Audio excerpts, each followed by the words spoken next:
This video is sponsored by Camtasia, the easy-to-use video editing and screen recording software. More about them later in the video. You may or may not know that 70% of the total watch time on YouTube comes from mobile devices. That means tablets and phones. So because of that, it's critical that you are optimizing everything it is that you're doing with your YouTube channel around the mobile viewing experience. If you don't do that, then you could be creating a less than satisfactory experience for your viewers, which means that you're going to end up costing yourself subscribers and you're going to end up costing yourself views as well. In fact, YouTube prioritizes the viewer experience over everything else. It's the most important thing, and if you can't give your viewers a good experience, you're going to end up stuck. So I'm going to tell you how to optimize everything that you're doing on YouTube to create a better experience for the people that are interacting with your content on mobile devices. I'm breaking this video down into 3 different parts. The first is how you're presenting your content. That means your titles and thumbnails. The second part is about making your content more accessible to people that are watching it on a mobile device so that when they are seeing your content, it's really easy for them to understand what's going on. The second part is about the actual content itself. And the third part is about your YouTube channel page and how to set it up to create a better experience for people that are interacting with it on a mobile device. And we're starting right now. When you're using YouTube on your phone as a viewer, you'll notice they autoplay the video if you stop scrolling. Because of this, you gotta be able to grab the viewer's attention quickly because your thumbnail on a mobile device is going to quickly disappear. So let's talk about how you can grab a viewer's attention quickly using your thumbnail. When you're making your thumbnails, the very first thing that you wanna do is zoom out. And the reason that you want to zoom out is because you want to look at your thumbnail at a small size, because when you're making your thumbnails really big and all the online software that's out there and the software that you might have in your computer and some of the apps that you might be using, when you're making your thumbnail big, then you can see all the detail and you can see like everything that's going on in your thumbnail. But when you're building the core pieces of your thumbnail, the parts that are meant to grab a viewer's attention quickly and give them some information about your video quickly, you want to make sure that you're doing that at a small size. If you're using text in your thumbnails, you want to make sure that when you do have it scaled down, that everything is really easy to read. That means that you want to use big, bold letters instead of small, skinny, thin, or fancy letters, because big and bold is easy to read when it's at a small size. You also want to focus on how easy it is to see the subject of your thumbnail. For example, if you're somebody that makes tech videos, then the subject of your thumbnail is most likely going to be the tech, not necessarily you. Not necessarily any words that you might have on the thumbnail, because the star of that video, the thing that you're going to be focusing all the attention on, is the actual tech itself for the review and all that, right?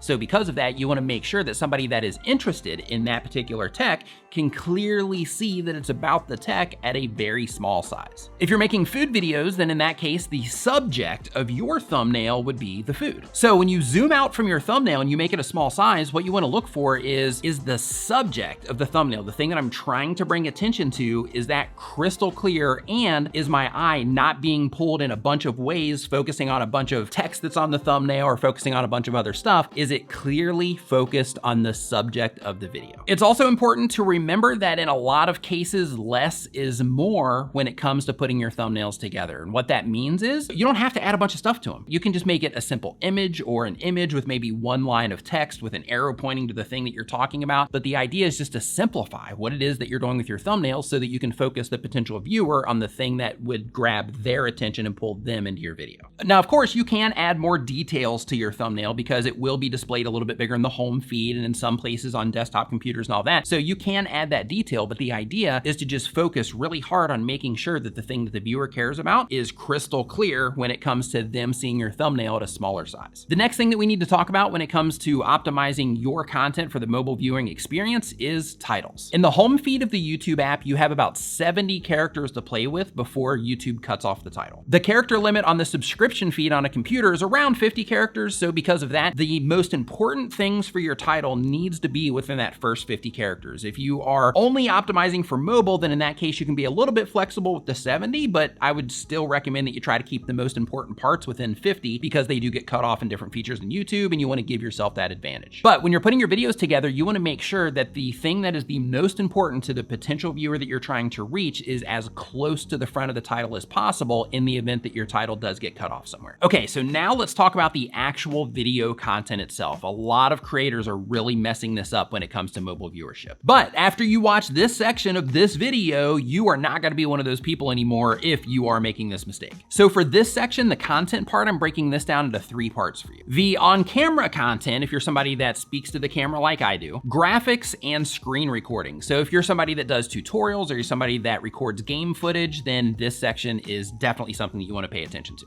When you're putting your content together, you wanna make sure that everything that the viewer is intended to see, that you deem important for the viewer to see, is clear. For example, if you're doing any type of screen recordings, you do not want to record just one big static screen where the people that are watching it on a phone have to zoom in and get real close and kind of, just look in there really good and see what it is that you're talking about. You wanna make it easy for them because remember, we're trying to create the best possible experience for the people that are interacting with our content. So you wanna make it really easy for them to see what it is that you're showing them. You want to zoom in to the areas that you are focusing on when you're recording your screen and actually highlight those areas, and you wanna make sure that they can clearly see your mouse. You wanna draw arrows and boxes if you have to in order to make sure that the viewer is focused on the thing that you're trying to show them when you are showing them your screen. Camtasia, that I mentioned at the beginning of this video, can help you do that. Camtasia makes it possible to zoom in and out of your videos if you use it to edit, and to zoom in and out of your screen recordings if you use it to record your screen. They have an easy drag and drop option to highlight your cursor so you can make sure that your viewers see exactly what it is that you're wanting them to see. They have drag and drop boxes and arrows so you can bring attention to the most important things on the screen. They even have text blocks in their annotation sets so that you can put those on your screen to make something that you're saying more clear, or so you can add an obvious correction that people will see. Because when we're making these videos, sometimes we'll mess up. Sometimes we'll say the wrong thing, even though in our brains we think we're saying it right, and then when we go and we're editing the footage, we'll be like, oh, wait a minute, it's supposed to be this. Camtasia gives you that opportunity to actually highlight that thing that you're trying to say right there on the screen. And if you're making any type of tutorial content where you're showing people how to do things on a computer, they even have keystroke callouts, so they'll show the keystrokes that you're making on the screen as well.